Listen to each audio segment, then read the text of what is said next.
Hare Krishna. Now I'll ask His Holiness Giriraj Maharaj to speak about his offering. I'll read from my offering. Quote, "The spiritual master is always considered either one of the confidential associates of Srimati Radharani or a manifested representation of Srila Nityananda Prabhu." Sri Chaitanya Charitamrita Adi Leela 147 purport. My dear Srila Prabhupada, please accept my prostrated obeisances at your lotus feet. All glories to your divine grace. All glories to your causeless mercy. Lord Nityananda, as you taught us, is the original spiritual master.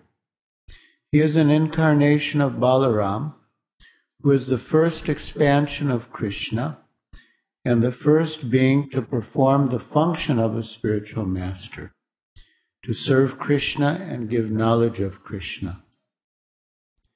While acting as a spiritual master, Nityananda manifests his own nature, which is most merciful. And we think of your mood of compassion, which you demonstrated as you acted as a spiritual master and world acharya, and how close it is to Lord Nityananda's. Krishnadas Kaviraj Goswami, the author of Sri Chaitanya Charitamrita, said of Srila Nityananda Prabhu, "Preme Matta Nityananda Kripa Avatar, Uttama Adama Kichu Nakare Vichar." Because he is intoxicated by ecstatic love and is an incarnation of mercy, he does not distinguish between the good and the bad. Ye age padaye tare kaye nistara, ate eva nistarila mohena durachara. He delivers all those who fall down before him. Therefore he has delivered such a sinful and fallen person as me. We pray to be worthy to say the same of you. Age padye, to bow or fall down before the spiritual master, to surrender to the spiritual master, is the first qualification for any disciple. The Bhagavad Gita instructs, Tadvidi pranipatena pariprashnena sevaya. First, pranipat. You must fall down, surrender before the spiritual master. And anyone who falls down before you, Srila Prabhupada, even though he or she may be durachar, sinful and fallen, will be delivered. In other words, being durachar is not a disqualification for receiving your mercy, as long as one has the qualification, age padaye, one should fall down before you. In other words, one should be humble and sincerely follow your instructions. Brajendra Nandana ye, Sachi Sutta Hoilo se, Balaram Hoilo Nitai, Dina Hina Yata Chilo, Hariname Udarilo, Tara Sakshi Jagai Madhai. Lord Krishna, the son of the king of Vraja, became Lord Chaitanya, the son of Sachi, and Balaram became Nitai. The holy name delivered all those souls who were lowly and wretched. The two sinners, Jagai and Madhai, are evidence of this. Lord Chaitanya and Lord Nityananda came to reclaim the most fallen souls by giving them Harinam, the holy names of Krishna, to chant. In other words, they deliver people through the process of Krishna consciousness. and by engaging in bhakti yoga and chanting the holy names of Krishna, the fallen souls gradually awaken their love for Krishna. Once in Bombay, an Indian gentleman approached you and cried, "Swamiji, Swamiji, only you can save me. Only you can deliver me. Please be merciful. Please save me." And you replied, "I cannot save you. You have to save yourself. But I can give you the process by which you can save yourself." Following Gaur Nitai, you brought Harinam with you to deliver the fallen souls. Yet although you offer it to us freely, still we have to take it. You gave us detailed instructions on how to chant and achieve the ultimate goal of life, but we have to do our part. Another time in Bombay, a disciple said to you, "Please give me your mercy so that I can follow your instructions." And you replied, "My mercy is that I have given you my instructions. Now you have to follow them." And you gave the example that if someone has fallen in a well and a benefactor comes and hands down a rope, the person below cannot pray, "Please make my fingers curl around the rope."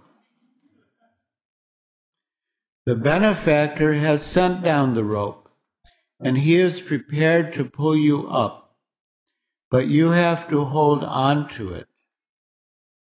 You said, "My mercy is that I have given you my instructions. Now you have to follow them." You give mercy, but we have to take it. And the qualification for taking it is genuine humility. That is the meaning of pranipat. If we are humble, we will bow down. We will surrender and submissively follow your instructions. In the earlier days of the movement in 1968, after a talk in Seattle, you asked a question. You asked for questions, and a young man remarked, "I feel that as beings we are all more or less equal. I don't feel that I have to bow down to anyone." You replied, "You have diagnosed your own disease." That is the disease of materialism. Everyone is thinking, "I want to be master. I don't want to bow down." You continued, "You don't want to bow down, but you are forced to bow down." The man admitted that he was subordinate to his boss, but he maintained that he didn't want to bow down to anyone spiritually. Your divine grace replied, "You are bowing down to everyone. You are bowing down to death. You are bowing down to disease. You are bowing down to old age. You are bowing down to so many things. You are forced." Once we come to understand this, you explained, we can ask ourselves, where shall I be happy even by bowing down? That is Krishna. Your bowing down will not be stopped because you are meant for that. But if you bow down to Krishna and Krishna's representative, you will be happy. By bowing down to Krishna and Krishna's representative, to Nityananda and his representative, to your divine grace, we will be truly happy if we truly bow down. We will gain eternal happiness, Nityananda. Krishnadas Kaviraj Goswami says that anyone who falls down before Nityananda Prabhu, even if he or she is durachar, sinful and fallen, will be delivered. And he gave himself as an example. He saved even me. That sentiment arose from his profound humility. Srila Prabhupada, you are an incarnation of mercy, Kripa Avatar. And in distributing mercy, you did not consider who was good or bad, high or low. You saved all who fell down before you. And thus you expanded the merciful mission of Gaur Nitai. Kali Kalera Dharma Krishna Nama Sankirtana. Krishna Shakti Vina Nahi Tara Pravartana. The fundamental religious system in the age of Kali is the chanting of the holy name of Krishna. Unless empowered by Krishna, one cannot propagate the Sankirtan movement. No one in history has ever spread the Sankirtan movement like you. You spread it all over the world, which no one else had ever done, to the highest and to the lowest. Thus we conclude you are an empowered Shaktavesh avatar.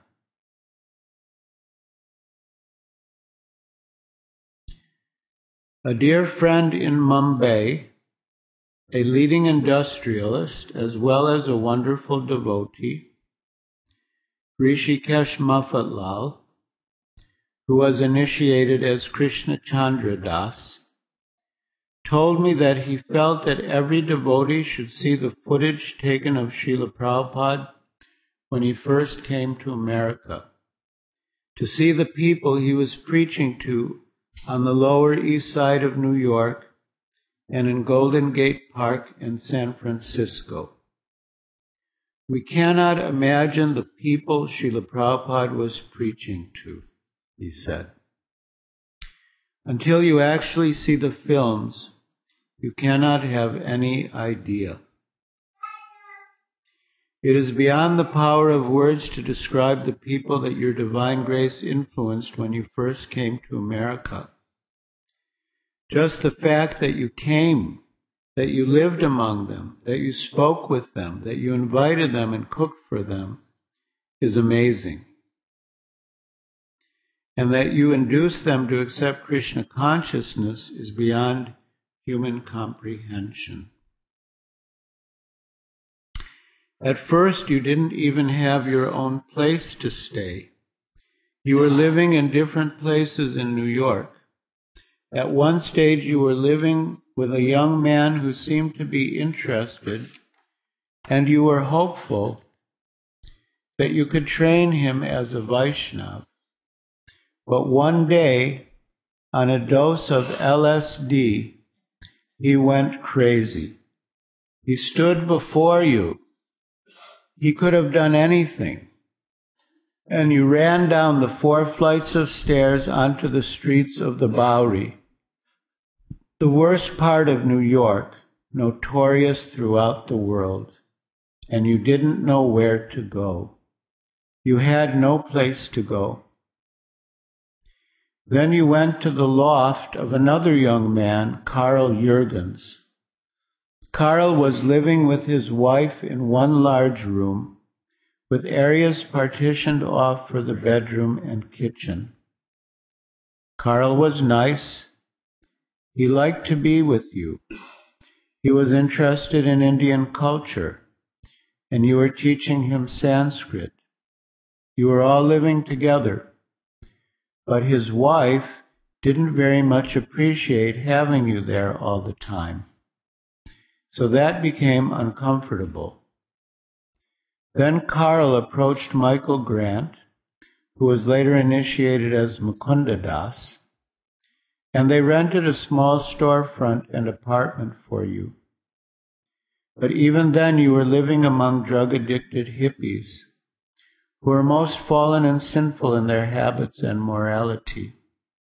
But you did that for us, just to save us. Later, the poet Allen Ginsberg wrote, Swami Bhaktivedanta came to the USA and went swiftly to the archetype spiritual neighborhood, New York's Lower East Side, and installed intact an ancient, perfectly preserved piece of street India. He adorned a storefront as his ashram and adored Krishna therein, and by patience and good humor, singing, chanting, and expounding Sanskrit terminology day by day, established Krishna consciousness in the psychedelic, mind-manifesting center of America East. To choose to attend to the Lower East Side, what kindness and humility and intelligence.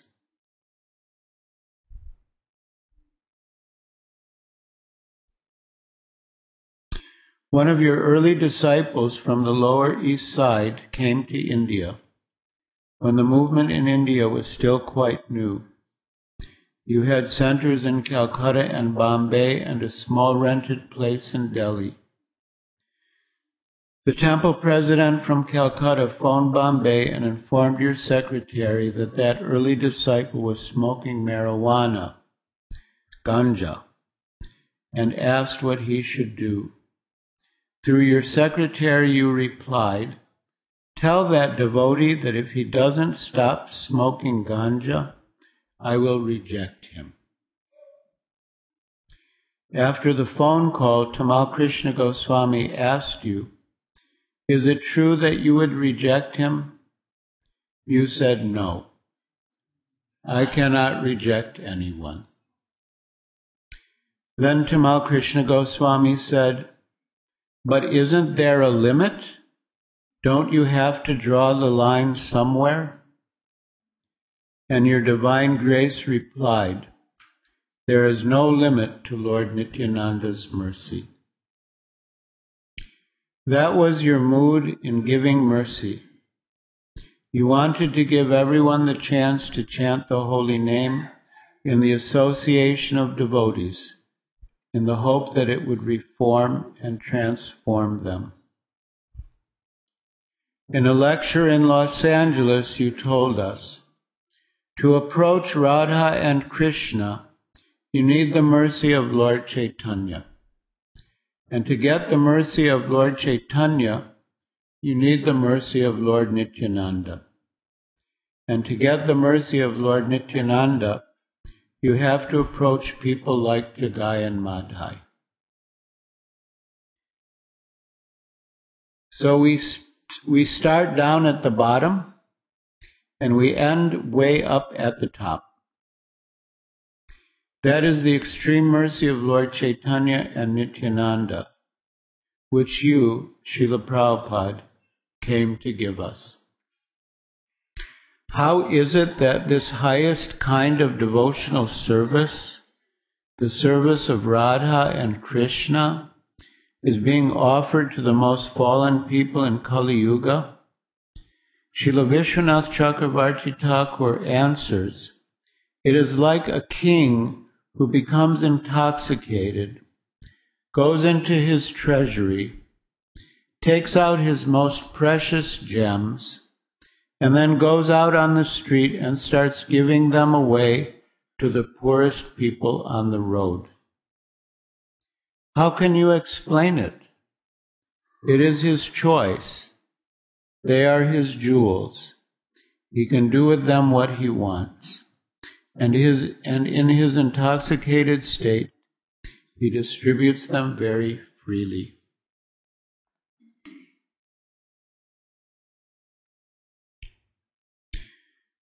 Naivo payantya payachim kavayastavesha Ramayusapi kritam radha muda smaranta Yontar bahisthanubritam ashubham vidanvan acharya chaita vapusha swagatim venaki. As Sri Uddhava said to Sri Krishna, O my Lord, transcendental poets and experts in spiritual science could not fully express their indebtedness to you, even if they were endowed with the prolonged lifetime of Brahma. For you appear in two features, externally as the Acharya and internally as the Supersoul, to deliver the embodied living being by directing him how to come to you. Srimad Bhagavatam 11:29-6. Although we can never repay our debt to you, if we have the mood of wanting to repay that debt, then we should follow your merciful example, as you wrote after your Vyas Puja one year. If you at all feel indebted to me, then you should preach vigorously like me. That is the proper way to repay me. Of course, no one can repay the debt to the spiritual master, but the spiritual master is very much pleased by such an attitude by the disciple. End quote. We should work together to spread Krishna consciousness, following in your footsteps, in the mood of Lord Nityananda, only by your mercy. But how can I preach when I don't really practice? And how can I practice when I haven't really surrendered? Here too I must pray for your mercy, your causeless mercy, my only hope. Your Durachar servant who refuses to bow down, Giriraj Swami. Hare Krishna.